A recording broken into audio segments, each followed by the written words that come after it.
والأرض أعدت للذين آمنوا بالله ورسوله আল্লাহ পাক বলেন প্রতিযোগিতা করো আল্লাহর মাগফিরাত কামনার জন্য আর জান্নাতে যাওয়ার জন্য প্রতিযোগিতা করো, আল্লাহর রহমত পাওয়ার জন্য সৎ কাজের প্রতিযোগিতা করো, তাহলে আল্লাহ রাব্বুল আলামিন তোমাদেরকে ক্ষমা করবেন আর তোমাদের জন্য এমন জান্নাত দিবেন যেই জান্নাত আকাশের বিশালতার জমিনের বিশালতার মতো।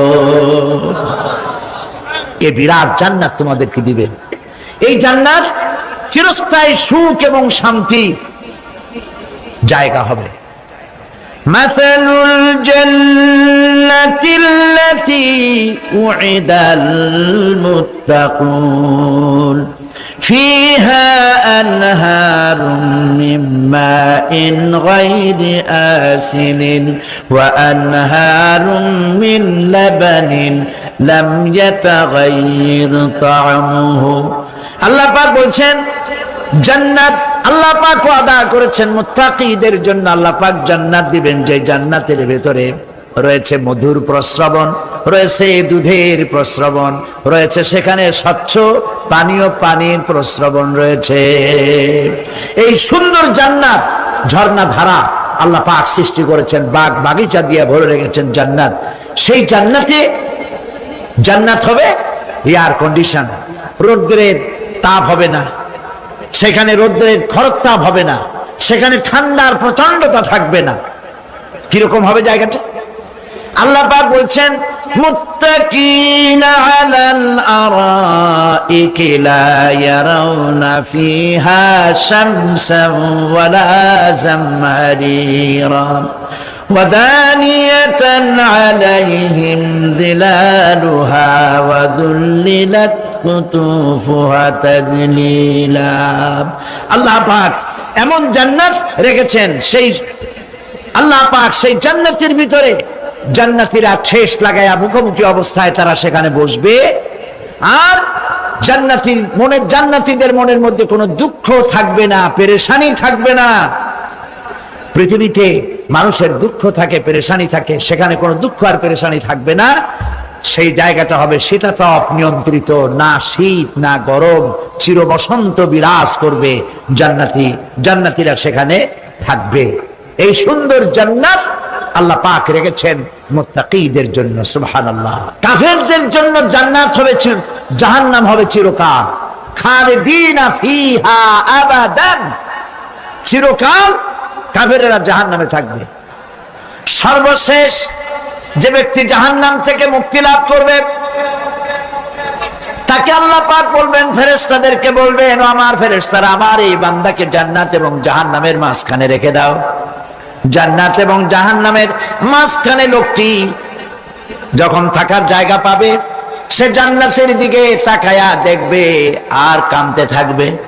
আল্লাহ পাক জিজ্ঞেস করবেন, বান্দারে যুগের পর যুগ ধরে জাহান্নামে কেঁদেছো, আমি রব্বুল আলামিন জাহান্নাম মাফ করে দিয়া জান্নাত জাহান্নামের মাঝখানে রেখে দিয়েছি, আযাব থেকে তো বেঁচে গেছো, এখন কান্দো কেন? লোকটি বলবে, রব্বুল আলামিন কান্দি এই কারণে, জাহান্নাম থেকে মাফ করেছো, তোমার শুকরিয়া আদায় করি।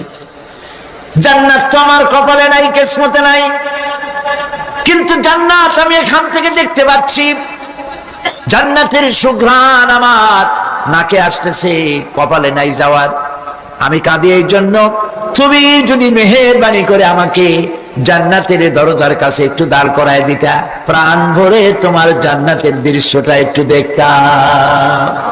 আল্লাহ পাক তার আরজি পূরণ করবেন, বলবেন যাও, ফেরেশতাদের বলবেন এর জান্নাতের দরজার কাছে দাঁড় করায় দাও। জান্নাতের দরজার কাছে দাঁড়িয়ে লোকটি আবার কান্না শুরু করবে। আল্লাহ পাক প্রশ্ন করবেন, এবার কান্দো কেন? লোকটি বলবে, রব্বুল আলামিন কান্দি এই কারণে, জান্নাতের এই দরজায় দাঁড়ায়া জান্নাতের অফুরন্ত নেয়ামত কিছুই ভালো করে দেখা যায় না, শুধু অল্প জায়গা দেখি। যদি তুমি আমারে দয়া করে জান্নাতের মাঝখানে দাঁড় করায় দিতা, চতুর্দিকে তাকায়া তাকায়া দেখা কলিজারে ঠান্ডা বানাইতাম। তবে আমি ওয়াদা করি জান্নাতের কোন নাজ নেয়ামত, কোন ফল আমি খাবো না, ধরবো না, ছুঁইব না। একটুখানি মেহেরবানি করে মাঝখানে দাঁড় করাইয়া দাও, জানলারে ঠান্ডা করি। আল্লাহ রাব্বুল আলামিন ফেরেশতাদের বলবেন, আমার এই বান্দারে জান্নাতের মাঝখানে দাঁড় করাইয়া দে। আল্লাহর নবী বলেন, জান্নাতের মাঝখানে দাঁড়িয়ে লোকটি আগের চাইতে আরো জোরে চিৎকার মেরে কাঁদতে থাকবে। আল্লাহ পাক বলবেন, বান্দারে কি হলো তোর? দরজার কাছে আসতে চাইছিলে, আইনা দিলাম। এবার মাঝখানে আসতে চাইছো, তাও এনে দিয়েছি। আবার কান্দো কেন? লোকটি বলবে, রব্বুল আলামিন, এবার কান্দি এই জন্যে তুমি যখন দয়া করে একটিবার জান্নাতের মাঝখানে এনে আমাকে দাঁড় করায় দিয়েছো। তুমি রহমান রহিম গফুরুর রহিম, এই জান্নাত থেকে আবার আর বাইর করে দিও না। আল্লাহ রাব্বুল আলামিন বলবেন, ও আমার বান্দারে, আমার এই জান্নাত তোর খুব পছন্দ হয়েছে নাকি? লোকটি বলবে, রব্বুল আলামিন, কলিজা ঠান্ডা হয়ে গেছে, ভাবতেও পারি নাই জান্নাত এত সুন্দর। আল্লাহ পাক বলবেন, বান্দারে, এরকম একটি নয়, দুইটা নয়, তোর জন্য আমি 10টা জান্নাত এরকম রিজার্ভ করে রাখছি। সুবহানাল্লাহ। আল্লাহ পাককে ভয় করে পৃথিবীর সমস্ত পাপ থেকে যারা নিজেকে রক্ষা করবে, আল্লাহ তাদের জন্য এই জান্নাত রেখে দিয়েছেন। সুবহানাল্লাহ। সেই জান্নাতের রিসিপশন আপনারা আন্দাজ করতে পারবেন না, রিসিপশন কারে কয়। কি এর প্রধানমন্ত্রী আর প্রেসিডেন্ট, 4-5টা পুলিশ আর আর্মি আসে, একটা ফট করে সেলুট মারলো, বাস শেষ হয়ে গেল, এরকম না। জান্নাতীদেরকে রিসিপশন দেওয়া হবে। জান্নাতীরা যখন আল্লাহর হুকুমে জান্নাতের দিকে যেতে লাগবে, আর যখন জান্নাতের কাছে চলে যাবে, আল্লাহ রাব্বুল আলামিন শোনায় দিচ্ছেন, হাত্তা ইদা জাউহা ফুতিহাত আবওয়াবুহা ওয়া ক্বালা লাহুম খাজানাতুহা সালামুন আলাইকুম তিবতুম ফাদখুলুহা খালিদিন। সুবহানাল্লাহ। জান্নাতীরা যখন জান্নাতে প্রবেশ করার দরজার মুখোমুখি হবে, দ্বার রক্ষীগণ তখন বলবে, সালামুন আলাইকুম, আল্লাহর শান্তি তোমাদের উপরে বর্ষিত হোক। সুবহানাল্লাহ। দুনিয়ার টাটকা সুখগুলি 2 পা দিয়ে ঠেলে দিয়েছো, টাটকা সুখগুলি গ্রহণ করো নাই, হারাম খাও নাই, আল্লাহর দ্বীন কায়েমের জন্য রক্ত দিয়েছো, জীবন দিয়েছো, কষ্ট করেছো, আল্লাহকে ভয় করেছো। আমাদের সালাম গ্রহণ করো, জান্নাতের মধ্যে ঢুকে যাও চিরকালের জন্য। সুবহানাল্লাহ। আর বাইর হওয়া লাগবে না, চিরকাল এই জান্নাতের মধ্যে তোমরা বসবাস করতে পারবে। আল্লাহ রাব্বুল আলামিনের ফেরেশতারা বলে দিবেন। জান্নাতের মধ্যে আল্লাহ পাক হুরদের সঙ্গে জান্নাতীদের বিয়ের ব্যবস্থা করে দিবেন। কোরআনে কারীমে আল্লাহ পাক বলেন, মুত্তাকিইনা আলা সুরুজিম মাসফুফাতিন ওয়া যাওয়াজনাহুম বিহুরিন ঈন। সামনাসামনি ভাবে সাজানো সারি সারি আসন সমূহের উপর তারা ঠেস লাগায় বসে থাকবে, আর আল্লাহ রাব্বুল আলামিন হুরদের সাথে জান্নাতীদের বিয়ের ব্যবস্থা করে দিবেন। যেসব হুরের সঙ্গে বিয়ে হবে তাদের আল্লাহ পাক বিবরণ দিচ্ছেন কি রকম হবে তারা। লাম ইয়াতমিসহুন্না ইনসুন ওয়ালা জান, এর পূর্বে জিন এবং ইনসান এদেরকে কেউ স্পর্শ করে নাই। কিরকম তারা? কাআন্নাহুন্নাল ইয়াকুতু ওয়াল মারজান, যেমন ঝিনুকের ভিতরে মণিমুক্তা থাকে, এইভাবে আল্লাহ পাক তাদেরকে পবিত্র করে রেখে দিয়েছেন। আমার প্রিয় ভাইরা, আল্লাহ রাব্বুল আলামিন কোরআনে কারীমের ভিতরে বলেছেন, ফাবিআইয়ি আলা'i রাব্বিকুমা তুকাযযিবান। জান্নাত দান করে আল্লাহ পাক এবার জান্নাতীদেরকে সম্বোধন করে বলবেন, ইয়া ইবাদি লা খাউফুন আলাইকুমুল ইয়াওমা ওয়ালা আনতুম তাহজানুন। হে আমার বান্দারা, লা খাউফুন আলাইকুমুল ইয়াওম, আজ আর কোনো ভয় নাই। সুবহানাল্লাহ, সুবহানাল্লাহ। আজ আর কোনো ভয় নাই, কোনো চিন্তাও নাই, আরামে এই জান্নাতের মধ্যে বসবাস করো। এরপরে আল্লাহ পাক জিজ্ঞেস করবেন, ও আমার জান্নাতীরা, আমি যেসব ওয়াদা করছিলাম আমার ওয়াদা মোতাবেক সমস্ত নিয়ামত পেয়েছো? তারা বলবে হ্যাঁ পেয়েছি, সব নিয়ামত আপনার ওয়াদা মোতাবেক সব পেয়েছি। আল্লাহ রাব্বুল আলামিন বলবেন সব পাও নাই, ওয়ালাদাইনা মাজিদ, আমার কাছে আরো বেশি আছে। সুবহানাল্লাহ, আমার কাছে আরো বেশি আছে।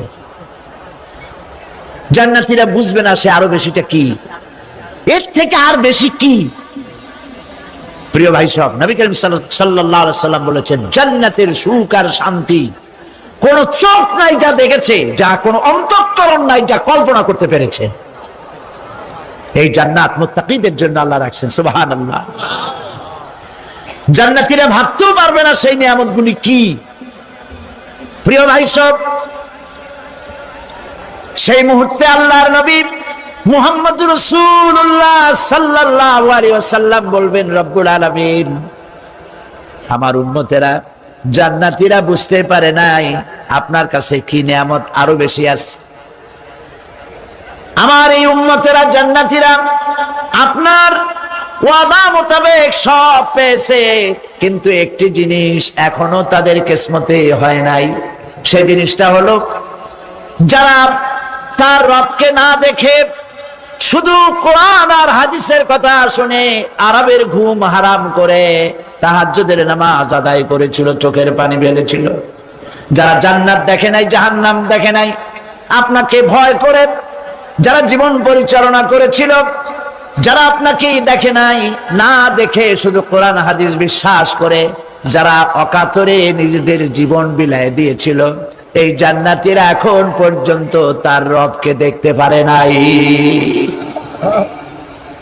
আল্লাহ রাব্বুল আলামিন তার সামনে থেকে ৭০,০০০ পর্দা সরে যাবে। আল্লাহ পাক বান্দাদের আরজি পুরা করার জন্য জান্নাতীদের সামনে তিনি জালোয়া ফরজ হবে। কোরআন শরীফের ভিতর আল্লাহ পাক বলেন, জান্নাতীরা তারা আল্লাহর দিকে, জান্নাতীরা তার রবের দিকে তাকিয়ে থাকবে, আর রব তার বান্দাদের দিকে তাকায়া থাকবে। প্রাণ ভরে জান্নাতীরা রবকে দেখবে। সুবহানাল্লাহ, আল্লাহ পাককে দেখবে। প্রাণ খুলে আজ দোয়া করি, রব্বুল আলামিন জান্নাতের যেই পরিবেশে, যেই জায়গায় তুমি দয়া করে তোমার গোলামদেরকে তুমি নিজেই দর্শন দিবে, দেখা দিবে। মনিব গো, ও আমাদের রব, আজ এই বিশাল জনসমুদ্র নিয়ে তোমার দরবারে আবেগ ভরা কণ্ঠে বলি, যে অনুষ্ঠানটি তুমি এমন মুবারক অনুষ্ঠান করবে যেখানে তুমি জান্নাতীদেরকে দেখা দিবে, ওই জান্নাতের কোন একটি, ওই অনুষ্ঠানের কোন একটি কোনায় কানায় আমাদেরকেও দাঁড় করাইয়া দেখান তো।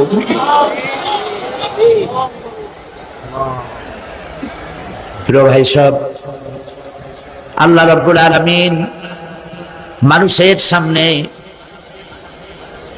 এত সব নিয়ামত রেখেছেন, এই জান্নাত দান করবেন। এরপরে আল্লাহ রাব্বুল আলামিন কোরআনে কারীমের মধ্যে বলেছেন, রব্বিস সামাওয়াতি ওয়াল আরদি ওয়া মা বাইনাহুমার রাহমানি লা ইয়ামলিকুনা মিনহু খিতাবা। এসব পুরস্কার রয়েছে তোমাদের সেই রবের পক্ষ থেকে যিনি আকাশ আর জমিনের মালিক। সুবহানাল্লাহ বলবেন না? যার সামনে কথা বলার ক্ষমতা কারো হবে না। এটি একটি মারাত্মক কথা। কিয়ামতের দিন আল্লাহর দরবারে কেউ কথা বলতে পারবে না আল্লাহর নির্দেশ ছাড়া। একটি আকীদা পরিষ্কার করে নিয়ে যান আপনাদের। সে আকীদাটা এভাবে পরিষ্কার করুন, কোন পীর সাহেব, কোন খাজা বাবা, কোন মাওলানা, কোন মুহাদ্দিস, কোন বুজুর্গ আপনাকে সুপারিশ করতে পারবে না যদি না আল্লাহ পাক তাকে কথা বলার তৌফিক না দেন। মনে থাকবে এটা। আয়াতুল কুরসির ভিতরে আমরা পড়ি, মান যাল্লাযী ইয়াশফাউ ইনদাহু ইল্লা বিইযনিহি। আল্লাহ পাক বলেছেন কিয়ামতের দিন আল্লাহর দরবারে কার সাহস আছে কথা বলতে পারে? মান যাল্লাযী ইয়াশফাউ ইনদাহু ইল্লা বিইযনিহি। আল্লাহর ওয়াদা ছাড়া, হুকুম ছাড়া আল্লাহর সামনে কথা বলার সেদিন কেউ থাকবে না। সুবহানাল্লাহ। কেউ কথা বলতে পারবে না। সুপারিশ করতে হবে আল্লাহ যারে বলেন তুমি করো, অমুকের জন্য করো, সেই ব্যক্তি শুধু তার জন্যই করতে পারবে, আর কেউ কথা বলতে পারবে না। সেই কঠিন হাসরের ময়দান, যেদিন শুধুমাত্র আল্লাহ পাক কথা বলবেন, আর যারে বলতে বলবেন সেই কেবলমাত্র বলতে পারবে। সুপারিশ এটি আল্লাহ পাক কিয়ামতে পারমিশন দিলে বলা যাবে। হযরত ইব্রাহিম আলাইহিস সালাম কিয়ামতের দিন তার নিজের পিতা সম্পর্কে সুপারিশ করবেন। রব্বুল আলামিন, আমার আব্বার জন্য সুপারিশ করতেছি, মেহেরবানি করে জাহান্নাম থেকে তারে আপনি রক্ষা করুন। আল্লাহ রব্বুল আলামিন বলবেন, ইব্রাহিম তোমার সুপারিশ মঞ্জুর হবে না। প্রিয় ভাই সব, একটু মাথা খাটান, চিন্তা করেন। জাতির পিতা কে? জাতির পিতা চিল্লায় বলুন, কলিজা সাফ করে ফেলুন। মুসলমানদের জাতির পিতা হাবিজাবি কেউ হতে পারে না।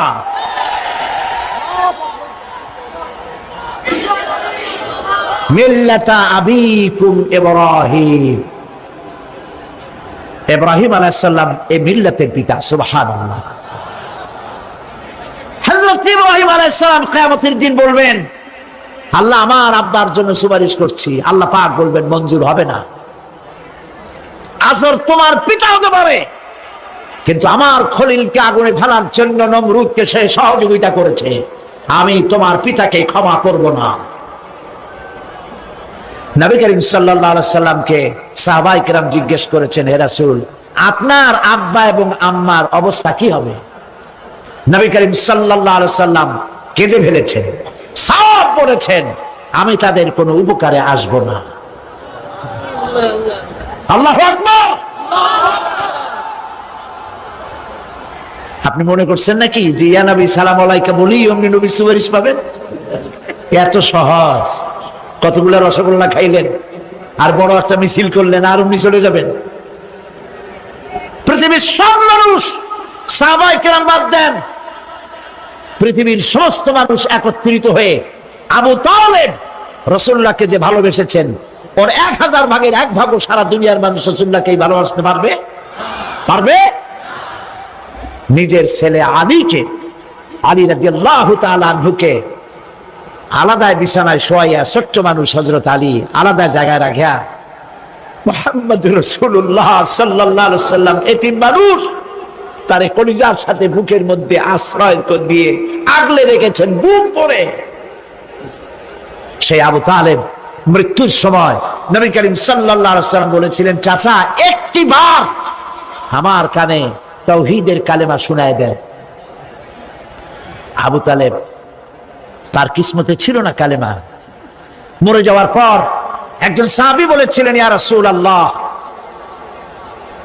মৃত্যুর সময় আবু তালেবের মুখ আমি নড়তে দেখেছি, তিনি কালেমা পড়েছেন সম্ভবত। রাসূলুল্লাহ সাফ বলেছেন, আমি শুনি নাই। এত ভালোবাসার পরেও হাদিস শরীফে এসেছে আবু তালেব জাহান্নামে যাবে। কোথায় যাবে? জাহান্নামে। সবচাইতে কম আযাব হবে কার? আবু তালেবের। কম আযাবটা কি? হাদিস শরীফে এসেছে কম আযাব হলো জাহান্নামের আগুন দিয়ে এক জোড়া জুতা তৈরি করে আবু তালেবের পায়ে পরিয়ে দেওয়া হবে। সেই জাহান্নামের আগুনের তৈরি করা জুতার তাপে আবু তালেবের মাথার ঘিলুগুলো টকবক করে বউ পড়তে লাগবে। এত ভালোবেসে যদি কিয়ামতে উপায় না হয়, আপনি ইয়া নবী সালাম আলাইকা, ইয়া রাসূল সালাম আলাইকা, আর কতগুলো জিলাপি খাইলেন, বড় একটা মিছিল করলেন। প্রিয় ভাই সব, এইসব বেদাত ছাড়ুন, এগুলি সুস্পষ্ট বিদআত। রাসূলুল্লাহকে ভালোবাসবেন, সাহাবীরা যেভাবে ভালোবেসেছেন ওইভাবে ভালোবাসবেন। আল্লাহ রাব্বুল আলামিন বলেন, যালিকাল ইয়াউমুল হক ফামান শাআ আত্তাখাযা ইলা রাব্বিহি মাআবা। এই দিনটি অবশ্যই আসবে, সেদিনটি নিশ্চিতভাবে আসবে। আর এখন যার ইচ্ছা সে তার রবের দিকে অগ্রসর হোক। ইন্না আনজারনাকুম আযাবান করিবান ইয়াওমা ইয়ানজুরুল মার'উ মা কদ্দামাত ইয়াদাহু ওয়া ইয়াকুলুল কাফিরু ইয়া লাইতানি কুনতু তুরাবা। ইন্না আনজারনাকুম আযাবান করিবা, খুব নিকটবর্তী একটি আযাব সম্পর্কে আমি তোমাদেরকে সতর্ক করে দিলাম। কে বলতেছেন? আল্লাহ পাক। লক্ষ্য করুন আল্লাহ কি বলছেন, খুব নিকটবর্তী একটি কঠিন শাস্তি, আযাব অর্থাৎ কিয়ামত, এ সম্পর্কে আমি তোমাদেরকে সতর্ক করে দিলাম। ইয়াউমা ইয়ানজুরুল মার'উ মা কদ্দামাত ইয়াদা, সেদিন প্রত্যেকটি লোক যা সে পাঠিয়ে দিয়েছিল এখানে, অর্থাৎ যা করেছিল সেগুলি সে দেখতে পাবে।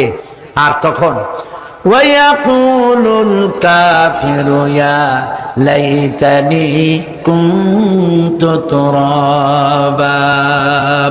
সেই কিয়ামতের ময়দানে অবস্থা দেখে কাফেররা বলবে, আহারে মানুষ না হইয়া যদি মাটি হইয়া যেতাম, যদি মাটি হতাম, যদি মানুষ না হয়ে না জন্মাতাম, আজ এই হাসরের ময়দানে এইখানে এই বিচারের মুখোমুখি হতাম না, মাটি হইলে বরং অনেক ভালো হতো। এই পৃথিবীতে আমরা এসেছি, চলে যাব, যাওয়ার আগে এই কোরআন একটি বিশাল জনগোষ্ঠী এমন বানাতে চেয়েছে যে জনগোষ্ঠী এই কোরআন দিয়ে একটি বিশাল সমাজ গড়বে, রাষ্ট্র গড়বে, এমন রাষ্ট্র গড়বে যেই রাষ্ট্রে দুঃখ থাকবে না, অশান্তি থাকবে না, যেখানে সুখ থাকবে, সমৃদ্ধি থাকবে, আর কিয়ামতের দিন আল্লাহর জান্নাতে তারা চলে যাবে। তেমন একটি সমাজকে আমরা চাই। সবাই বলেন সেরকম একটি সমাজকে আমরা চাই। প্রিয় ভাই সব, কিয়ামতের দিন আমরা যেতে চাই জান্নাতে। কোথায় যেতে চাই বলেন? জোরে বলেন। এই জান্নাতে যাওয়ার জন্য দুইটা কাজ করতে হবে। কয়টা কাজ?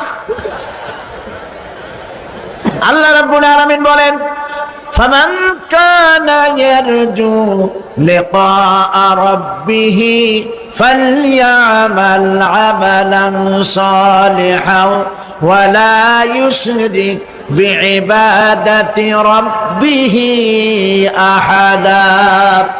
আল্লাহ পাক বলেন, যে বাজারা আমার সঙ্গে দেখা করতে চায় কিয়ামতে, দুইটা কাজ করা লাগবে। বলেন কয়টা কাজ?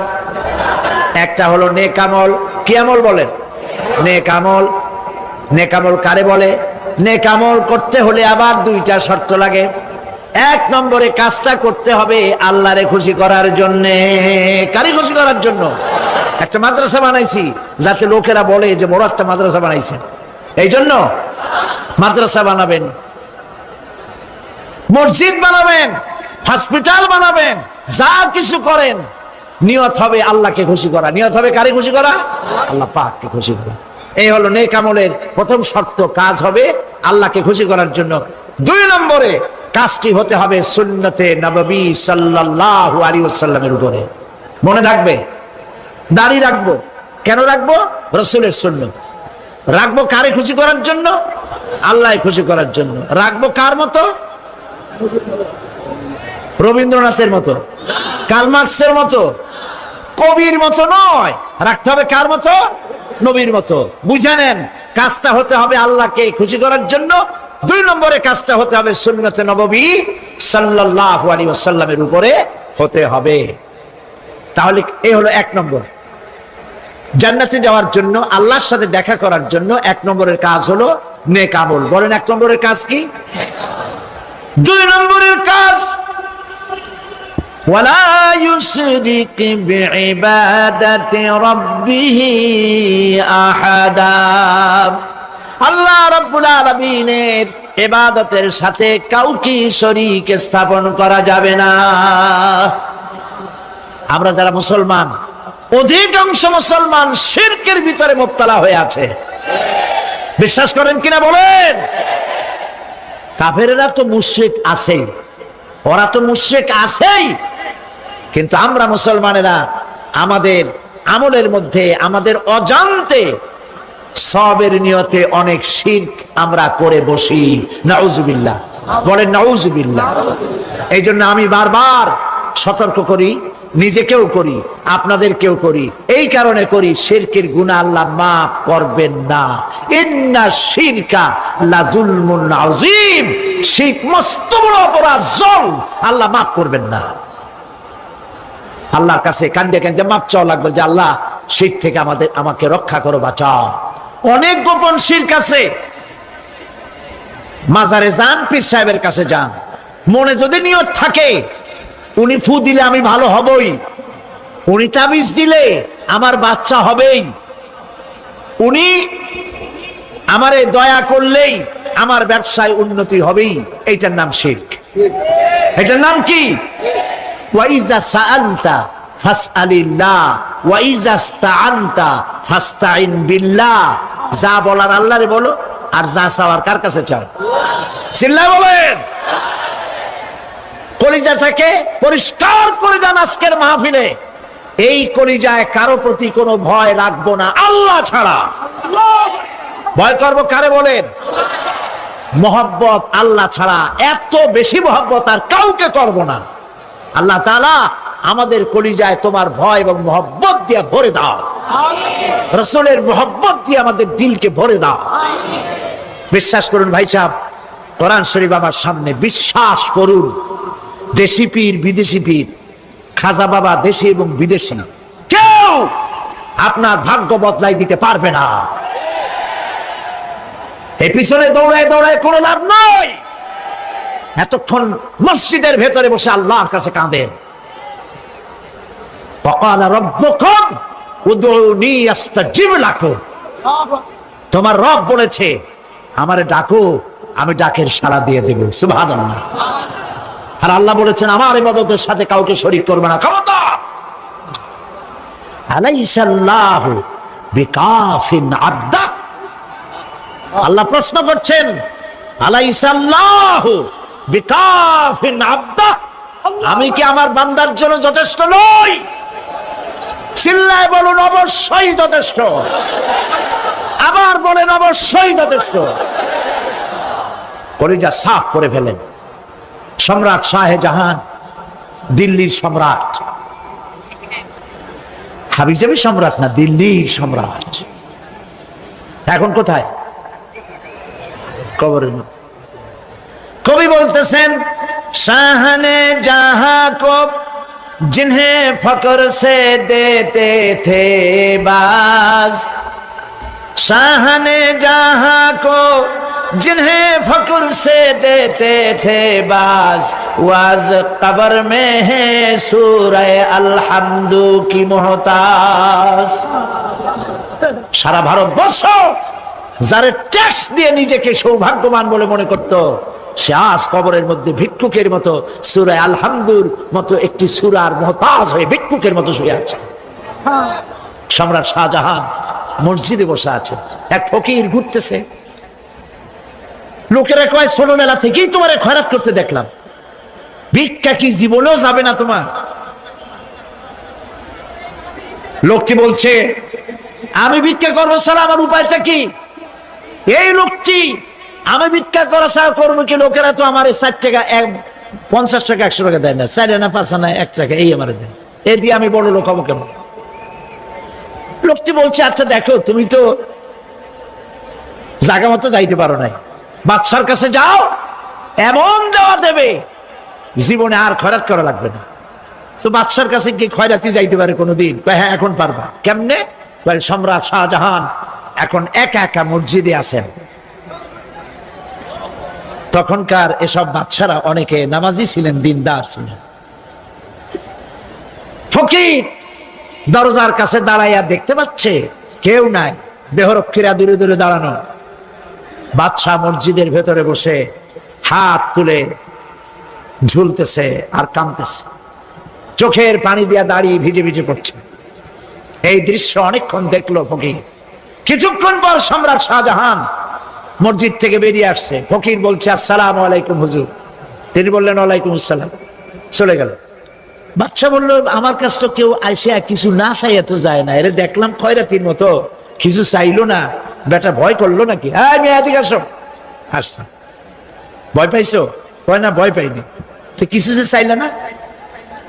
ফকির বলছে, জাহাপানা সত্যিই কিছু চাইতে আসছিলাম। তারপর চাইলে না কেন? ফকির বলছে, জাহাপানা সারা জীবন ভিক্ষা করেছি, আর আজ দিল্লির সম্রাটের কাছে বেশি পাওয়ার লোভে এসেছিলাম, কিন্তু আপনার দশা দেখা আমার জ্ঞানের চোখ খুলে গেছে। আমি লক্ষ্য করে দেখলাম, আমি সম্রাটের কাছে চাইতে এসেছি, হাত তুলি নাই, বিনয় প্রকাশ করি নাই, চোখের পানি ফেলি নাই, কিন্তু লক্ষ্য করে দেখলাম দিল্লির সম্রাট আমার চাইতেও বড় ভিক্ষুকের মতো। আবার কোন সম্রাটের কাছে হাত তুলে কান্দে? আমার জ্ঞানের চোখ খুলে গিয়েছে, আমি বুঝতে পেরেছি সম্রাট কান্দে যেই সম্রাটের কাছে, তারে ছাড়া আর কারো কাছে জীবনে চাইব না। এই কথাই সূরা ফাতিহায় প্রত্যেক দিন পড়ি, বুঝি না কি পড়ি। ইয়াকা না'বুদু ওয়া ইয়াকা নাস্তাঈন। আয় আল্লাহ, একমাত্র তোমার গোলামি করি আর তোমার কাছে সাহায্য চাই, তুমি ছাড়া কারো কাছে সাহায্য চাই না। কলিজা সাফ করুন। কোন মরা পীর, কোন জিন্দা পীর আপনার মনের আশা পুরা করতে পারবে না, পারবে না, পারবে না।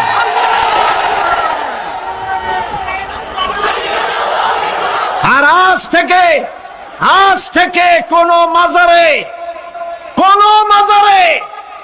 টাকা দিবেন না, পয়সা দিবেন না, আগরবাতি দিবেন না, মোমবাতি দিবেন না, গোলাপ পানি দিবেন না। কারা কারা দিবেন না হাত উঁচু করে দেখা।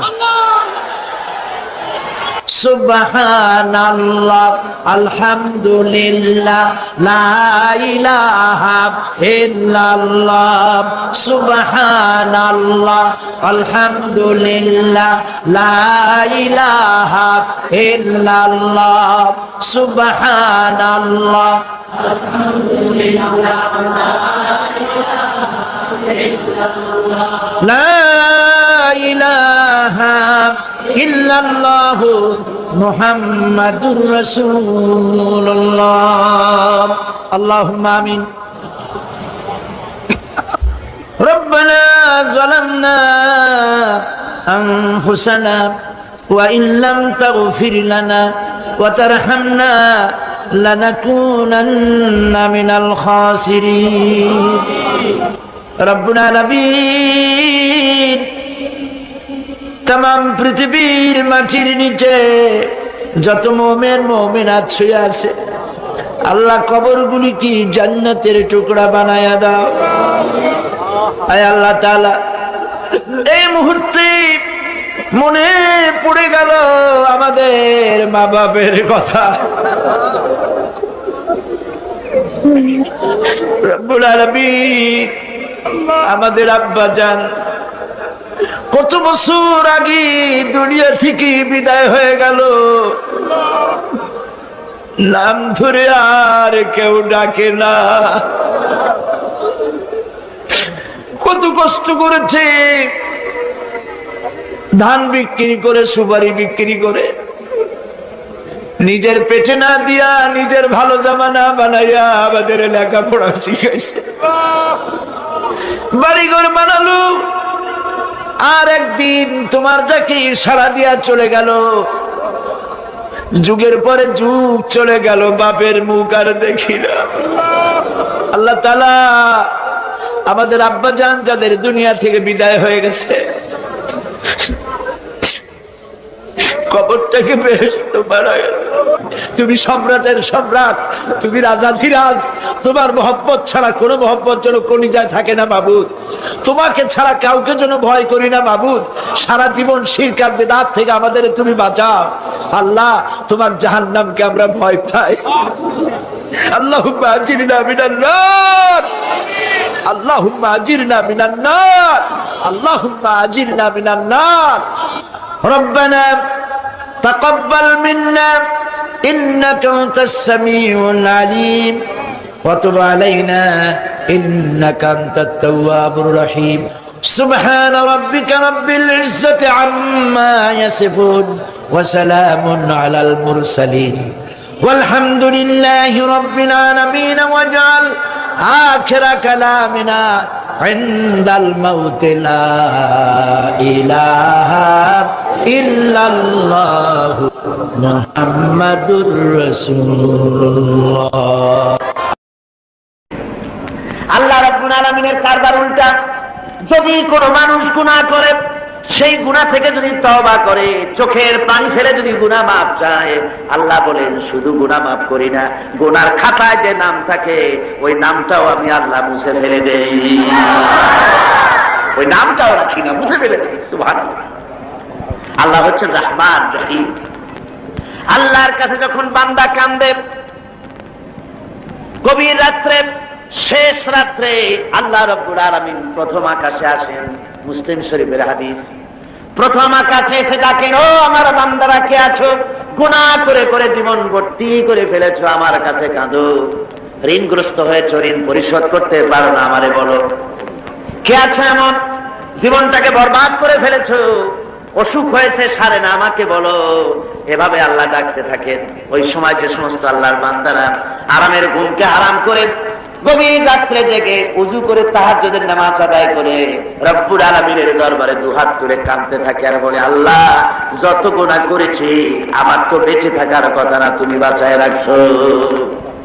হাদিস শরীফে এসেছে, আল্লাহ বলেন, ও হাবিব, যখন একটা বুড়া মানুষ আমার কাছে হাত উঠায়, দাড়ি পাকা মানুষ, একজন দাড়ি পাকা বৃদ্ধ মানুষ যখন আমার কাছে হাত উত্তোলন করে, নবীজি বলেন ওই বুড়া মানুষটা যখন বলতে থাকে, আয় আল্লাহ রাব্বুল আলামিন, আমার এখন বয়স নাই, কামাই করতে পারি না, তাই ছেলে পেলেরা আমার চোখে দেখতে পারে না, বউর কাছে আমার কদর নাই, ছেলে পেলের কাছে আমার কদর নাই, ঘরে আমার জায়গা নাই, এখন আমি কামাই করতে পারি না, আমি এখন দাঁড়াতে পারি না, কোমর সোজা হয় না, পা চলে না, শুনতে পাই না, কান বন্ধ হয়ে গেছে, চোখে দেখি না, চোখের দর্শন শক্তিও নষ্ট হয়ে গেছে। রব্বুল আলামিন, পেছনে এত গুনাহ করেছি যে তোমার কাছে কিছু বলার মতো সাহস আমার নাই। এই বলে যখন বান্দা কান্দে, আল্লাহ রব্বুল আলামিন বলেন, এইভাবে বুড়া বান্দা যখন আমার দরবারে হাত তুলে কাঁদতে থাকে, তখন আমার শরম হয়, এই বুড়া মানুষটারে কেমনে আমি খালি হাতে ফিরাইয়া দেই। আমি খালি হাতে এই বুড়াটাকে ফিরাইতে পারি না। মানুষ যখন এভাবে কাঁদতে থাকে, আল্লাহ রাব্বুল আলামিন ফেরেশতাদের জিজ্ঞেস করেন, ও আমার ফেরেশতারা, আমার এই বান্দাগুলা কান্দে কেন? সব তো ঘুমায় গেছে, ওরা কান্দে কেন? ফেরেশতা বলে, রব্বুল আলামিন, তোমার বান্দা গুনাহ করেছে, জাহান্নামের আযাব থেকে মাফ চায়। আল্লাহ জিজ্ঞেস করেন, ওরা আমার জাহান্নাম দেখছে নাকি? বলে না, দেখে নাই। ওরা আমারে দেখেছে নাকি? বলে না, দেখে নাই। আমার বেহেশত দেখেছে নাকি? বলে না, দেখে নাই। আল্লাহ বলেন, ফেরেশতারা আমার বেহেশত দেখে নাই, দোজখ দেখে নাই, আমারে দেখে নাই, শুধু আমার নবীর কথা বিশ্বাস করেছে, আমার কোরআনের কথা বিশ্বাস করে আরামের ঘুমকে হারাম করে এই গভীর রাত্রে কিভাবে কাঁদতেছে, ওদের কান্নায় আমার রহমতের দরিয়ায় জোশ মেরে গেছে। ও আমার ফেরেশতারা, তোরা সাক্ষী থেকে যা, আমার এই ক্রন্দনরত বান্দাগুলিকে আমি আল্লাহ মাফ করে দিলাম। আল্লাহ হচ্ছেন রহমান রহিম গফুর গফার। এই হিসাবে আল্লাহকে বিশ্বাস করতে হবে, তিনি আমাদের মালিক, তিনি আমাদের মনি। এই আল্লাহরে মানুষ বিশ্বাস করে না। কয়েক পাতা ইংরেজি বই পড়িয়া তারপর কয় যে সব বুঝছি। বলে কি বুঝছো? কয় দেয়ার ইজ নো গড। মাথা খারাপ কথা। দেয়ার ইজ নো গড, আল্লাহ বলতে কেউ নেই, সব নাকি এমনি এমনি হয়। এই যে আমাদের দেশে এক গরু পয়দা হয়েছে, আহমদ শরীফ, নাম শোনেন না আপনারা? আমরা বলেছি যে এটা তো আহমদ শরীফ না, এটার নাম হচ্ছে আহমাক। আহমাক শরীফ, শরীফ শরীফ মানে ভদ্র, আর শরীফ মানে দুষ্ট, আর আহমক মানে বেকুব। ওর হচ্ছে বোকা, একদিকে বোকা আর একদিকে দুষ্ট। বোকা কেন? বোকা এই জন্য বেচারা ডক্টরের ডিগ্রি করেছে, বিশ্ববিদ্যালয়ের শিক্ষক, লেখাপড়া জানে, বিজ্ঞান ব্যক্তি, অথচ মালিক চেনে না। মালিক চেনে, কিন্তু আমাদের দেশে গরুতেও মালিক চেনে। গরুতে মালিক চেনে না? বিলের মধ্যে, খোলার মধ্যে রাতের বেলা যাইয়া আপনি ডাক দেন আপনার গরুরে, যেখানে থাকুক আপনার কাছে ছুটে আসবে, ঠিক কিনা কর? বাড়িতে যদি গরু তো কিছুটা ভদ্র, কুত্তা, এই কুকুর আপনার বাড়িতে যদি শিকারী কুকুর থাকে, রাত্রিবেলায় যদি আপনার বাড়িতে আরেকজন যাই ওঠে আর যদি কাশি দেয়, তাহলে তাকে তাড়াইয়া নদী পার করে ছাড়বে না কর? আর আপনি গত রাত্রে যান, আওয়াজ দেওয়া লাগবে না, শুধু একটা কাশি দেবেন, কুকুর এসে আপনার পায়ে ল্যাজ গুলাবে, মুখ ঘষবে, ঠিক কিনা?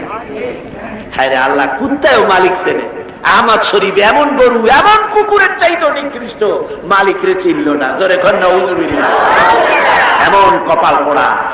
যেই লেখাপড়া শিখলে পরে স্রষ্টাকে চেনা যায় না, ওই বিদ্যা 4 পয়সা মূল্য নাই। আছে মূল্য? মূল্য নাই। আল্লাহ রাব্বুল আলামিনকে বুড়ো আঙ্গুল দেখায়। আল্লাহ আবার এগুলোর কিছু কয় টয় না। পিঁপড়ায় যদি হাতিরে দেখে কয় যে কত বড় একখান হাতি হয়েছে, এই বলে যদি পিঁপড়া হাতিরে নিন্দামন্দ করে, হাতি কি তেড়ে আসে নাকি? পিঁপড়াকে তাড়াত করে? করেন। মানুষ তো আল্লাহর কাছে মানুষগুলো কি? কিছুই না, পিঁপড়ার চাইতো ছোট। কিসের বড়াই মানুষের? আল্লাহ বলছেন ওয়াল্লাহুল গানিয়্যু ওয়া আনতুমুল ফুকারা, তোমরা সব ফকিরের গোষ্ঠী আর বেনিয়াজ, বেপরোয়া কেবলমাত্র আল্লাহ সুবহানাহু ওয়া তাআলা। পড়েন সবাই, কুল হুয়াল্লাহু আহাদ আল্লাহুস সামাদ লাম ইয়ালিদ ওয়া লাম ইউলাদ ওয়া লাম ইয়াকুল লাহু কুফুয়ান আহাদ। কুল হুয়াল্লাহু আহাদ, বলুন আল্লাহ এক এবং একক, নিরঙ্কুশ, বেনিয়াজ, তিনি কারো মুখাপেক্ষী নন। তাকে কেউ জন্ম দেয়নি, তিনিও কাউকে জন্ম দেন নাই। আকাশ আর জমিনে আল্লাহর সমকক্ষ কেউ নাই। জল বলেন সুবহানাল্লাহ। প্রচন্ড ক্ষমতার মালিক। রাতকে দিন বানাতে পারেন, সাগরকে নগর করতে পারেন, নগরকে সাগর বানায় দিতে পারেন, ফকিরকে ধরে প্রেসিডেন্ট বানায় দিতে পারেন, আবার কোটিপতিকে ভিক্ষুকে পরিণত করে দিতে পারেন। যে প্রেসিডেন্ট দেখা যায় গলা থেকে শুরু করে পা পর্যন্ত ফুলের মালা দিয়ে বোঝাই, সম্মানের কোনো অভাব নাই। আবার ফুলের মালার পরিবর্তে জুতার মালা পরাইয়া জেলখানার মধ্যে ঢুকাই দিতে পারেন আল্লাহ রাব্বুল আলামিন। পারে কিনা? জোরে কোন পারে কিনা? প্রচন্ড ক্ষমতার মালিক তিনি। সব দেখেন, সব শোনেন। অবশ্য রাতের বেলায় দেখেন না নাকি? আল্লাহ কি ঘুমায়? জোরে কোন আল্লাহ ঘুমান? লা তাখুযুহু সিনাতুন ওয়ালা নাওম, তার কোনো ঘুম নাই, তন্দ্রাও নাই, সব তিনি দেখেন এবং শোনেন। আল্লাহর উপরে এরকমের ঈমান আনতে হবে, প্রচন্ড ঈমান তার উপরে রাখতে হবে, তার রহমতের উপরে ভরসা করতে হবে এবং এই কথা মনে রাখতে হবে যে আল্লাহ রাব্বুল আলামিন তিনিই কেবল আমাদেরকে রহমত করতে পারবেন, নাজাত করতে পারেন। ঈমান আনতে হবে আল্লাহর উপরে। আল্লাহর উপরে ঈমান আনার অর্থই হলো আল্লাহর হুকুম মানা, আল্লাহর আইন মানা, আল্লাহর বিধান মানা, আল্লাহর শাসন মানা। এই কোরআনে কারিমে আল্লাহ যেসব কথা বলেছেন সেই কথা অনুযায়ী জীবনকে পরিচালনা করা, এটাই হলো আল্লাহর প্রতি ঈমান আনা। ঈমান আনার কথা যেখানে আল্লাহ বলেছেন সেখানে বলেছেন ওয়াবিলুস সালিহাত। ঈমান যেখানে, আমলে সালেহের কথা সেখানে। ঈমানের কোনো দাম নাই যদি আমলে সালেহ না থাকে, আমলে সালেহের কোনো দাম নাই যদি ঈমান না থাকে। কথা বুঝে আসতেছে আপনার? দেখুন কোরআনে কারীমের ভিতরে অন্যত্র এসেছে ইন্নাল্লাযীনা আমানু ওয়া আমিলুস সালিহাতি কানাত লাহুম জান্নাতুল ফিরদাউসি নুজুলা। নিশ্চয়ই যারা ঈমান এনেছে এবং আমলে সালেহ করেছে তাদেরকে আল্লাহ রাব্বুল আলামিন জান্নাতুল ফিরদাউস দিবেন। তো এই যে ঈমান যেখানে, আমলে সালেহ সেখানে। আমলে সালেহ না হলে, অর্থাৎ নেক কাজ সৎ কাজ না হলে ইমানের দাম নাই। এজন্য আমি দৃষ্টান্ত দিতে গিয়ে বলি, ইমান হলো একটা এক, ওয়ান, ওয়াহিদ, এক, একটা ফিগার। ইমান হলো এক, আর আমলে সালেহ নেক কাজ হলো শূন্য। নেক কাজগুলি কি? কথা বলেন না কেন? নেক কাজগুলি কি? শূন্য। এখন দাম কার বেশি, একের বেশি না শূন্যের বেশি? অনেকে বলে, কয় যে না শূন্যের দাম বেশি। বলে কিরকম? কয় যে একের সামনে শূন্য বসলো তো একের দাম বেড়ে গেল, 1-10 হয়ে গেল, আর একটা শূন্য দিলে 100 হয়ে গেল, কাজে শূন্যের দাম বেশি। আমি বলি, আপনার থিওরি যদি ঠিক হয় তাহলে শূন্য বসাইতে থাকেন যতদূর পারে। তো বসাইল, একক, দশক, শতক, সহস্র, অযুত, নিযুত, কোটি, লক্ষ, পদ্ম, খর্ব, মহাখর্ব, নিখর্ব, এরকম করে করে জনমের মতো শূন্য বসাই দিল। আমি বললাম, আপনার এখন একের দাম, আপনার এই শূন্যের দাম তো বেশি বললেন, আমি আমার এক উঠে পকেটে থুয়ে দিলাম, দেখি আপনার শূন্যের দাম কত হয়। শূন্যের আর দাম থাকবে? কোনো দাম থাকবে না। শূন্যের মূল্য হয় একের কারণে। শূন্যের মূল্য হয় কিসের কারণে? একের কারণে। এক আছে বলে শূন্যের দাম বেশি, আর যদি এক না থাকে শূন্যের কোনো দাম নাই। সুতরাং এখন ইমান আর শূন্য হচ্ছে ভালো কাজ। ইমান আছে, একটা ভালো কাজ করেছেন 10 হয়ে গেল, আরেকটা ভালো কাজ করলেন 100 হলো, আরেকটা ভালো কাজ করলেন 1000 হলো। এ হলো আপনার চিন্তায় 1000 হয়েছে, কিন্তু আল্লাহর খাতায় অনেক বেশি হয়ে গেছে। কত হয়েছে? অনেক বেশি। কিরকম? মানুষ যখন হযরত আদম আলাইহিস সালাম আর শয়তানকে আল্লাহ রাব্বুল আলামিন যখন পৃথিবীতে নির্বাসিত করে দিলেন, শয়তান তখন বলল যে আদমের কারণে আমার জীবন বরবাদ হয়ে গেল, আমার আমল নষ্ট হয়ে গেল, ওই আদম সন্তানকে আমি জাহান্নামের ভিতরে বেশি বেশি ঢুকাই দেব, আমি হায়াত চাই কিয়ামত পর্যন্ত। আল্লাহ হায়াত দিয়ে দিলেন। শয়তান চলে আসার পরে রব্বুল আলামিন ফেরেশতাদের বললেন, ও আমার ফেরেশতারা, এই শয়তান যখন আমার বান্দাদেরকে কোন কুমন্ত্রণা দিবে, তখন তোমরা আমার বান্দা যখন গুনাহ করার জন্য নিয়ত করবে, তখন তার আমলনামায় কোনো গুনাহ লিখবা না, গুনাহটা করা হয়ে গেলে একটা গুনাহই লিখবা। আর যখন আমার বান্দা যদি কোনো ভালো কাজ করার নিয়ত করে, কাজটা করে নাই, শুধু নিয়ত করেছে, একের পরিবর্তে একটা নেকি লেখা দাও। আর যখন ভালো কাজটা করা হয়ে যাবে, তখন তার আমলনামায় একের পরিবর্তে 10 গুণ বাড়াইয়া লিখে দিও। জোরে কোন সুবহানাল্লাহ।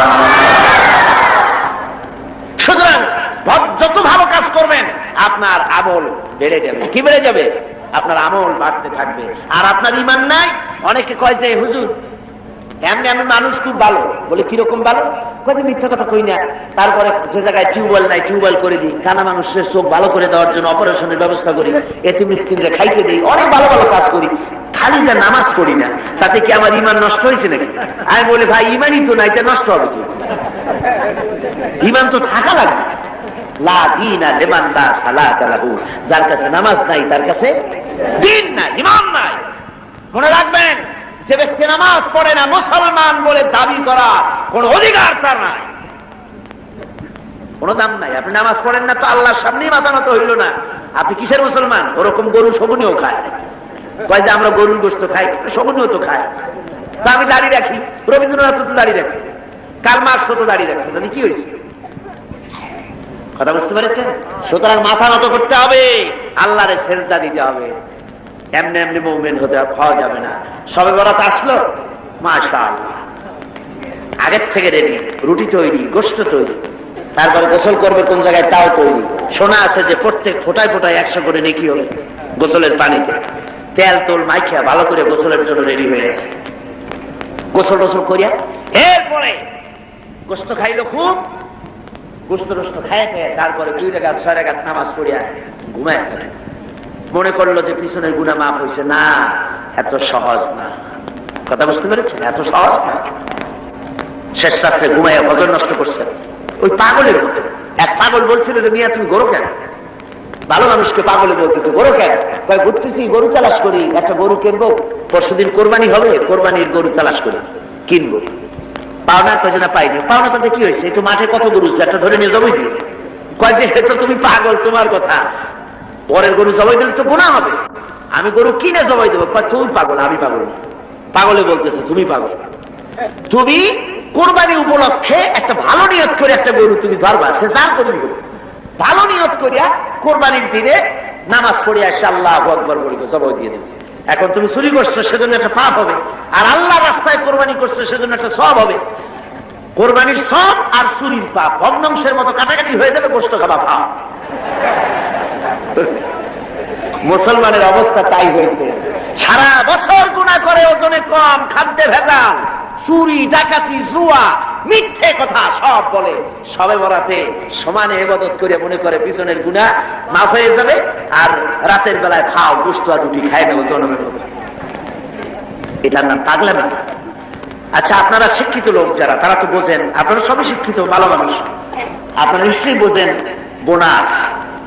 ঈদে বিভিন্ন মিল কলকারখানা বোনাস দেয়, বোনাসটা বোঝেন তো? একটু কথা না কইলে আমি বুঝি কেমনে বোনাস বোঝেন। ধরুন আদমজি জুট মিল কর্তৃপক্ষ তারা ঘোষণা করেছে ঈদের একদিন আগে 28শে রমজান অথবা 29শে রমজান আমরা ঈদ বোনাস দেব। এখন ঈদ বোনাসের কথা শুনে ঢাকার থেকে গাড়ি গাড়ি ভর্তি লোক যাইয়া যদি গেটে দাঁড়ায় আমাদের ঈদ বোনাস দেন, ঈদ বোনাস দেবে ওদের কথা। বোনাস কাদের জন্য? যারা মিলে এমপ্লয়, যারা কর্মচারী, ওদের জন্য বোনাস। বাইরের লোকেরা বোনাস বোনাস করে যদি বেশি চিল্লায় তাহলে বোনাস পিঠের উপরে দেবে না, পিঠের উপরে বোনাস দিয়ে দেবে। লাইলাতুল কদর, লাইলাতুল বারাত, লাইলাতুল মেরাজ, এগুলি হলো আল্লাহর পক্ষ থেকে মুমিনদের জন্য বোনাস। এই বোনাস কাদের জন্য? যারা নামাজি, যারা দিনদার, যারা চরিত্রবান, যারা ইমানদার, ওদের জন্য বোনাস। সারা বছর নামাজ নাই, শবে বরাত শেষ হয়ে গেলে নামাজ নাই, আর এরা বোনাস নিতে যায় আল্লাহর কাছে। সারা রাত জায়গায় জায়গায় ইবাদত করবা, আর পরের দিন থেকে আবার যে শয়তান সেই শয়তান। কথা বুঝলেন? ওই যে আমি এই কথাটা বললাম, কমরউদ্দিন মুসল্লি সাহেবের নাম মনে আছেন আপনাদের? আরে ভাই কথা বলবেন। কমরউদ্দিন মুসল্লি সাহেব, আল্লাহ তাকে বেহেশতে নসিব করুন। শুনলাম কোন এক জায়গা থেকে উনি নৌকা বাইরে যাচ্ছে, তারপরে রোজার দিন একজনে কয় মুসল্লি সাহেব আমার একটু নেবেন, আমি একটু যাবো। কোন জায়গায় যাবো? লোক জায়গায়। তারপরে তারা নিচে নিয়ে সে বলছে যে আমি একটু ভাই আপনাকে সাহায্য করি। কয় না, ভালো লাগবে না, আমি সব কামাই করি, তুমি বসো। অনেক দূর চলে গেছে। তারপরে সেই লোক একটা সিগারেট ধরেছে। আরে মিয়া, রোজার দিন তুমি সিগারেট ধরাইছো কেন? কয় যে আমি রোজা না। কেন রোজা না?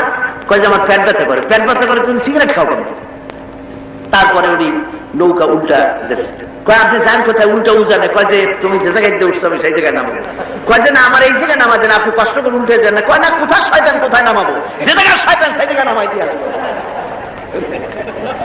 কমরউদ্দিন মুসল্লি সাহেব জিতাই। আর শুনছেন না আমার ভাইরা, এই রকমের নামাজ নেই, রোজা নাই। অনেক আছে রোজার মাস আসলে গ্যাস্ট্রিকের ব্যারাম হয়, রোজা রাখে না। কি হয়েছে? কয় যে গ্যাস্ট্রিক। আল্লাহ জনমের মতো গ্যাস্ট্রিক বানাই দিতে পারেন কিনা?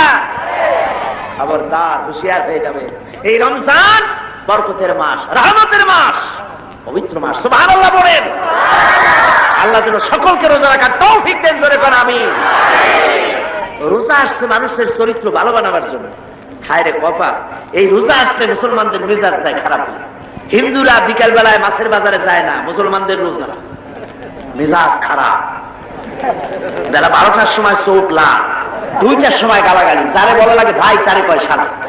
লোকেরা কয় দুনিয়াতে স্যাঁচে, কয় যে রোজায় ধরছে। অফিসে গেছে, কাজ করতে পারে না, ঘুমায়। কয় লোক ঘুমায় কেন? কয় যে রোজায় ধরছে।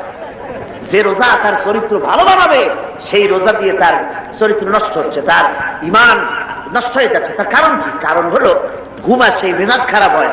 মেজাজ খারাপ হয় কেন? পেটে অশান্তি হলে মেজাজ খারাপ হয়ে যায়। আল্লাহ বলছে যে সারাদিন একটু না খেয়ে থাকো। আপনি যদি না খেয়ে থাকেন তাহলে আল্লাহর গোলায় অনেক খাদ্য জমা হবে নাকি? না, সেজন্য রোজা না। রোজার অনেক ফায়দার মধ্যে এটাও, গরিব মানুষ যে না খায় থাকে সারাদিন, তুমি যেন বোঝো, এটাও একটা। কিন্তু আমরা সারাদিন না খাইয়া ওই ইফতারের সময় সুদে আসলে সব উসুল করি। পেঁয়াজি, বেগুনি, ছোলা, মুড়ি, বুট জনমের মতো খায়। খাইয়া মাগরিবের আগে শেষ হয় না, কয় তো মাগরিবটা পড়ে আসি, তারপরে খায়। এমন খাওয়া খায়, খাইয়া তারপরে ডাক্তারের কাছে গেছে। কয় যে ডাক্তার সাহেব আমি তো আর শ্বাস করতে পারিনি। কেন? কয় যে খাইছি বেশি, সবে বরাত তো খুব বেশি খেয়ে ফেলাইছি। কয় 2টা ট্যাবলেট খাও আর 1 গ্লাস পানি। খাওয়া খায়, পেটে উকুন মারা যায়, এমন খাওয়া খায়। এরপর তো ঘুম আসবে, এরপর তো মেজাজ খারাপ হবে। আর আমার সার ঔষধ সমানে বিক্রি হয়। আমার বন্ধুগণ, এই যে অবস্থা, এই অবস্থার জন্য আমরা আমাদের দায়ী হতে হবে। এই পবিত্র রজনী আল্লাহ পাক বোনাস স্বরূপ দিয়েছেন দিনদার, ইমানদার, পরেজগার তাদের জন্য, যারা জীবনকে তৈরি করবে ওদের জন্য এই রাত দিয়েছেন। এই রাতকে বেশি বেশি ইবাদত করে জীবনকে পরিশুদ্ধ করতে হবে, আমলে সালেহ করতে হবে, নেক কাজ বেশি বেশি করতে হবে। নেক কাজ কারে কয় সেই ব্যাখ্যাটা সংক্ষেপে দিয়ে দিই। নেক কাজ, আল্লাহ রাব্বুল আলামিন বলেন, আল্লাযী খালাকাল মাউতা ওয়াল হায়াতা লিয়াবলুয়াকুম আইয়ুকুম আহসানু আমালা। আল্লাহ পাক বলছেন, আমি মৃত্যু এবং জীবনকে সৃষ্টি করেছি এই জন্য যে তোমাদের মধ্যে আমলের দিক থেকে কে উন্নত সেটা যাচাই করার জন্য। এখন আমলে আহসানে আমল, উন্নত আমল কি তার ব্যাখ্যা কি? উন্নত আমলের জন্য দুইটা শর্ত। উন্নত আমলের জন্য কয়টা শর্ত? ভালো করে বোঝেন আর শোনেন।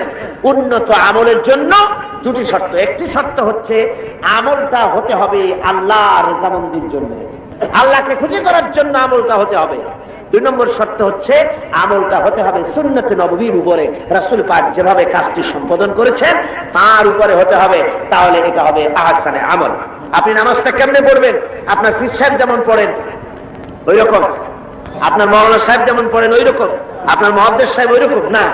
আমার নামাজ পড়তে হবে, রাসূল পাক সাল্লাল্লাহু আলাইহি ওয়াসাল্লাম বলেছেন, সাল্লু কামা রাআইতুমুনি উসাল্লি, নামাজ পড়ো সেইভাবে যেভাবে আমাকে পড়তে দেখো। সুবহানাল্লাহ।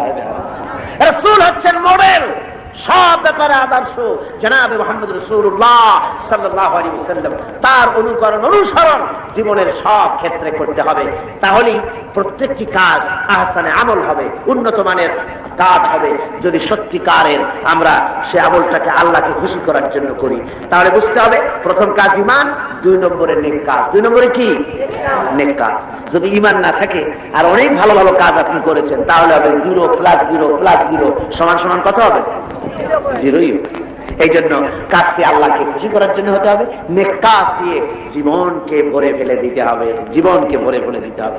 3 নম্বরের যে কথাটি জীবন সফল হওয়ার জন্য তা হচ্ছে ইল্লাল্লাযীনা আমানু ওয়া আমিলুস সালিহাতি ওয়া তাওয়াসাউ বিল হাক্কি ওয়া তাওয়াসাউ বিস সাবর। ঈমান, আমলে সালেহ, আর 3 নম্বরের কাজ হলো হকের দাওয়াত দেওয়া। 3 নম্বরের কাজ কি বলুন? 3 নম্বরের কাজ কি? হকের দাওয়াত। হক কি? ইসলাম। হক কি? জোরে বলুন, হক কি? ইসলামের দাওয়াত দিতে হবে। ইসলামের দাওয়াত দিতে হবে, ঘরে ঘরে পৌঁছে দিতে হবে ইসলামের দাওয়াত। মানুষকে বুঝাতে হবে ইসলাম ছাড়া উপায় নেই। ইসলাম হচ্ছে একটা কমপ্লিট কোড অফ লাইফ, মুকাম্মাল নিজামে হায়াত, একটি পরিপূর্ণ জীবন ব্যবস্থা যার মধ্যে আছে অর্থনীতি, সমাজনীতি, রাজনীতি, সব আছে। কোরআন শরীফে আছে না অর্থনীতি, রাজনীতি আছে না? আমাদের দেশে কথা উঠেছে যে ধর্মনিরপেক্ষতা অবলম্বন করতে হবে, ধর্ম আর রাজনীতি আলাদা। এ ধরনের কথা শহরে বন্দরে হয়, বানুরি পাড়ার মতো এই প্রত্যন্ত অঞ্চলে সব জায়গায় এসব কথা বোধহয় বলা হয় না। বলা হয় ধর্ম আর রাজনীতি আলাদা বলে। আমার ভাইরা মনে রাখবেন, ধর্ম নিরপেক্ষ মতবাদ এটি একটি কুফরি মতবাদ। যারা বলে এটি কি মতবাদ? দুনিয়ার সব আলিম, সব মুহাদ্দিস, সমস্ত মুফাসসির একমত, ধর্ম নিরপেক্ষ মতবাদ হচ্ছে কুফরি মতবাদ। যেহেতু আল্লাহর কথার সাথে সম্পূর্ণ কন্ট্রাডিক্টরি কথা, সাংঘর্ষিক। আল্লাহ বলছেন, ইয়া আইয়ুহাল্লাযীনা আমানু আতিউল্লাহ ওয়া আতিউর রাসূল ওয়া উলিল আমরি মিনকুম। ও বিশ্বাসীরা, তোমরা যারা আমার উপর ঈমান এনেছো, আল্লাহর পরে আল্লাহর আনুগত্য করো এবং রাসূলের আনুগত্য করো। কোন ক্ষেত্রে আনুগত্য করো? সকল ক্ষেত্রে। কিন্তু ধর্মনিরপেক্ষবাদী যারা, তারা বলে যে ধর্ম ব্যক্তিগত ব্যাপার, ধর্ম ব্যক্তিগত ব্যাপার, জীবনের সব ক্ষেত্রে ধর্ম পালন করা যাবে না, এই কথাই তারা বলে। অর্থনীতিতে, সমাজনীতিতে, রাজনীতিতে ধর্ম পালন করা যাবে না, ধর্ম ব্যক্তিগত ব্যাপার। তাহলে কোরআনের আয়াতের সাথে সাংঘর্ষিক হলো না? যারা বলেন সাংঘর্ষিক হলো না? এই জন্য ধর্মনিরপেক্ষ মতবাদ হচ্ছে একটি কুফরি মতবাদ। যারা বলে ধর্মনিরপেক্ষ মতবাদ দিয়ে সংখ্যালঘুদেরকে নিরাপত্তা বিধান করার জন্যই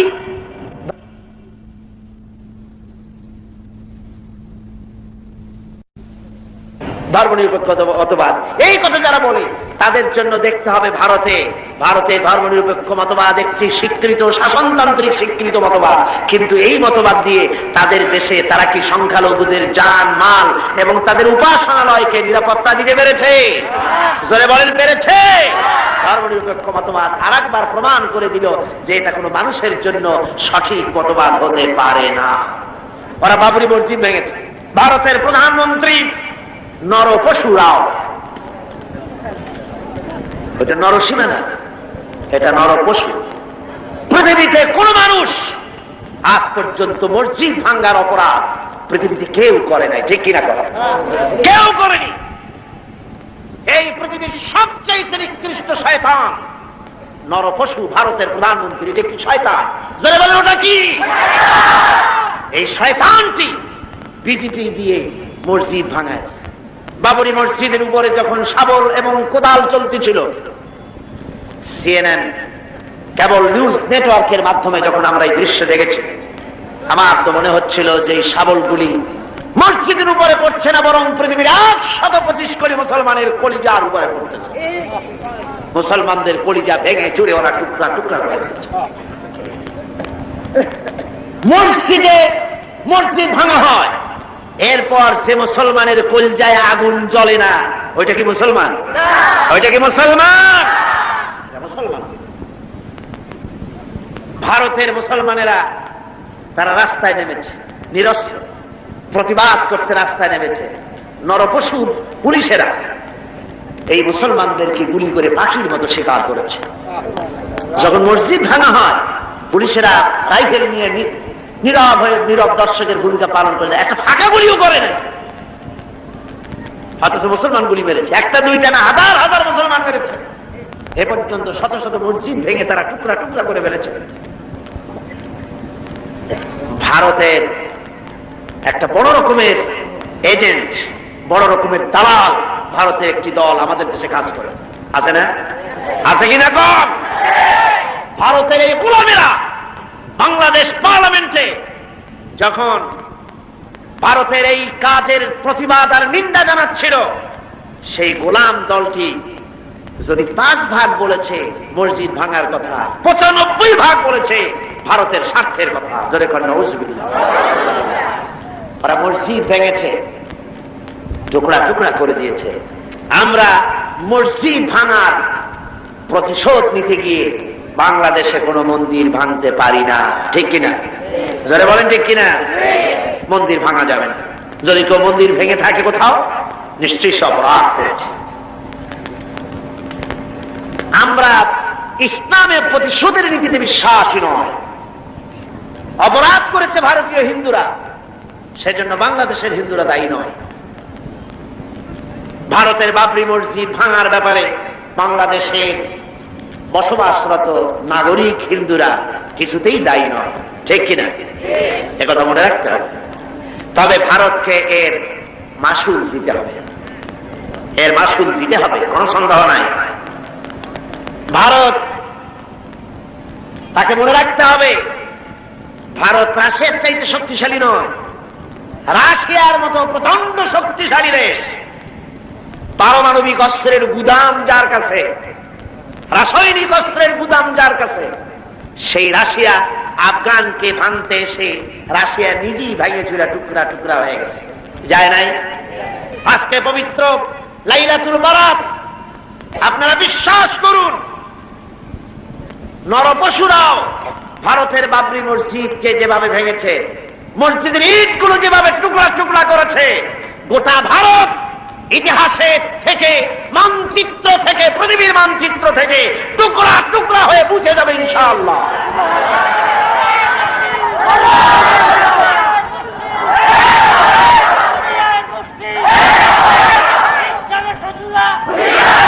আজ হিন্দুস্তানের সঙ্গে মুসলমানদের একটা লড়াই হবে, হিন্দুস্তানের সাথে মুসলমানদের একটা যুদ্ধ হবে। এটা আমার কথা নয়, এটা বলেছেন বিশ্বনবী জনাবে মুহাম্মদ রাসূলুল্লাহ সাল্লাল্লাহু আলাইহি ওয়াসাল্লাম। ইবনে মাজাহ শরীফের হাদিস। হযরত আবু হুরায়রা রাদিয়াল্লাহু তাআলা আনহু হচ্ছেন এর রাবী। হযরত আবু হুরায়রা তিনি বলছেন, রাসূল সাল্লাল্লাহু আলাইহি ওয়াসাল্লাম বলেছেন, দুই শ্রেণীর লোক কিয়ামতে জাহান্নাম থেকে মুক্ত বলে ঘোষিত হবে। এক শ্রেণী হচ্ছে ওরা যারা ঈসা আলাইহিস সালামের সাথে থেকে দাজ্জালের বিরুদ্ধে যারা লড়াই করে শাহাদাত বরণ করবে, কিয়ামতের দিন আল্লাহ পাক তাদেরকে জাহান্নাম থেকে মুক্ত বলে ঘোষণা করবেন। দ্বিতীয় শ্রেণী রাসূলুল্লাহ বলছেন হিন্দুস্তানের সঙ্গে একটা জিহাদ হবে, ওই জিহাদে যারা শহীদ হবে কিয়ামতের দিন আল্লাহ পাক তাদেরকে জাহান্নাম থেকে মুক্ত বলে ঘোষণা করবেন।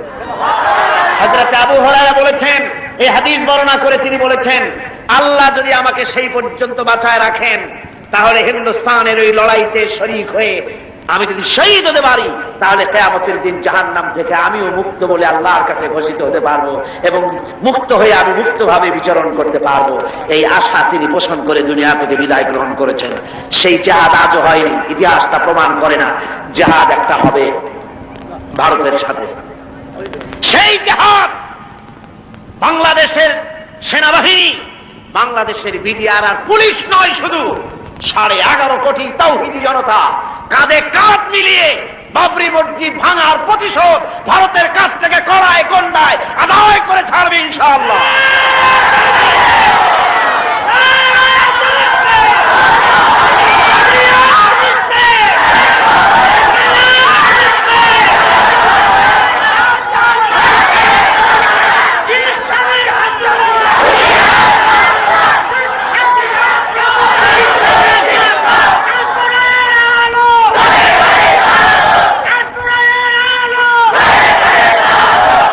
কথা মনে রাখতে হবে, আল্লাহ পাক মুমিনদের সাথে থাকেন। কোরআনে কারীমে রব্বুল আলামিন বলেছেন, ওয়ালা তাহিনু ওয়ালা তাহসানু ওয়া আনতুমুল আ'লাউনা ইন কুনতুম মুমিনিন। কোনো ভয় নাই, কোনো চিন্তা নাই, তোমরা যদি মুমিন হও আমি আল্লাহ রব্বুল আলামিন তোমাদেরকে জয়ী করব। জোরে কোন সুবহানাল্লাহ। তোমরা বিজয়ী হবে তোমরা যদি মুমিন হও। সুতরাং হকের দাওয়াত নিয়ে অগ্রসর হতে হবে। ইসলামের বিজয় আসতেছে সামনে, ইসলামের চরম চূড়ান্ত বিজয় আসবে। আজকে মানবীপাড়ার যত তরুণ যুবক, কলেজ ইউনিভার্সিটির ছাত্র যারা এই মাহফিলে তোমরা এসেছো, যুবকদের বলবো তোমরাই ইসলামের মূল মেরুদণ্ড। তোমাদেরকে রাসূলুল্লাহ ভালোবেসেছেন, ইসলাম তোমাদেরকে কদর করেছে, তোমাদেরকে আসতে হবে মূল পথে। ওইসব আজেবাজে আন্দোলন ছেড়ে দিতে হবে, মানুষের তৈরি করা মতবাদ এসব আন্দোলন ছেড়ে দিতে হবে। তোমরা চিন্তা করে দেখো না, তোমাদের নেতারা তোমাদের কাছে কি চায়, তোমাদের নেতারা তোমাদেরকে কি বলে। তোমাদের নেতারা তোমাদের কাছ থেকে শুধু শক্তি চায়, তোমাদের রক্ত চায়। তোমাদেরকে চরিত্রবান বানাবার জন্য তারা কোনো চেষ্টা করে না। তোমাদের নেতারা কখনো বলে না ছেলেরা নামাজ পড়ো 5 ওয়াক্ত মতো, মা বাপের খেদমত করো, এইসব কথা বলে? এই রোজার মাস আসতেছে, রোজা রেখো, ওস্তাদের সম্মান করো, এরকম বলে? কিসের ওস্তাদের সম্মান করবে? কলেজের প্রিন্সিপাল পিটাইয়া ডাক্তার সব ভাঙে বেলায়। ঢাকা বিশ্ববিদ্যালয়ের প্রাক্তন ভাইস চ্যান্সেলর মনিরুজ্জামান মিয়া সাংবাদিক সাক্ষাৎকারে বলতেছিলেন দুঃখ করে, আমি বিশ্ববিদ্যালয়ের এমন এক জন্তু, আমার দাঁতও নাই, নখরও নাই, খালি বসে বসে মার খায়। আমরা বলেছি মার তো খাবিনি, মেহমান দাওয়াত দিয়ে নিজের পোষা গুন্ডা দিয়ে মার খাওয়ায়, মার আপনি খাবেন না, খাবে কিনা? এটা খাওয়া খুব স্বাভাবিক কথা। আদব শিক্ষা সেখানে দেওয়া হয় না। তোমাদের নেতারা তোমাদেরকে আদব শিক্ষা দেয় না, তোমাদের হাতে টাকা দেয় মদ, জুয়া, জেনা, ব্যভিচার ইত্যাদির জন্য, তোমাদেরকে অস্ত্র দেয় অন্যের সভাপণ্ড করার জন্য, অন্যের দল ভাঙ্গার জন্য, এইসব করে। তোমাদেরকে চরিত্রবান মানাবার জন্য তাদের কোনো প্রোগ্রাম নাই। কথা ঠিক কিনা? কথা ঠিক কিনা? এই জন্য যুবকদেরকে, তরুণদেরকে ফিরে আসতে হবে ইসলামের সুশীতল ছায়াতলে। এখানেই শান্তি, এখানেই মুক্তি, এখানেই নাজাত। চলে আসো এই ইসলামের দিকে, এই দাওয়াত নিয়ে ছড়িয়ে পড়ো। আজকে বসনিয়ার উপর অত্যাচার হতেছে, বসনিয়ার মুসলমানরা মার খেতেছে, আলজেরিয়ায় মার খেতেছে, প্যালেস্টাইনে মার খেতেছে। প্যালেস্টাইনের নো ম্যান্স ল্যান্ডে, ইসরায়েল আর লুবনান এর মাঝখানে নো ম্যান্স ল্যান্ডে প্রায় 500-এর মতো ফিলিস্তিনি মুসলমানেরা কষ্ট পাচ্ছে। মুসলমানেরা বিপদে পড়লে জাতিসংঘ দেখে না, আমেরিকাও দেখে না, ব্রিটিশও দেখে না, কেউ দেখে না। মুসলমান বিপদে পড়েছে, একটা কুত্তা বিড়ালের জীবনের যে দাম আছে, মুসলমানদের দাম ওদের কাছে নাই। এইভাবে প্রতিকরণ তারা করতেছে। আজ ভারতে মুসলমান নির্যাতিত, কাশ্মীরে নির্যাতিত, বার্মায় নির্যাতিত, সব জায়গায় মুসলমানদের উপর নির্যাতন চলছে। এই নির্যাতনের পরই ইসলাম প্রতিষ্ঠিত হবে ইনশাআল্লাহ। কোনটা প্রতিষ্ঠিত হবে? ইসলাম প্রতিষ্ঠিত হবে। সেজন্য এই দাওয়াত নিয়ে ঘরে ঘরে পৌঁছে যেতে হবে, ইসলামী আন্দোলনের শরীক হতে হবে। কিন্তু ইসলামী আন্দোলনের শরীক হওয়ার ব্যাপারে অনেকে আবার কয় কি, কয় যে হুজুর কোন ইসলামে যাবো, করে ইসলামের এত দল, কোনটায় যাবো, সেই জন্য কোনটায় যাই না।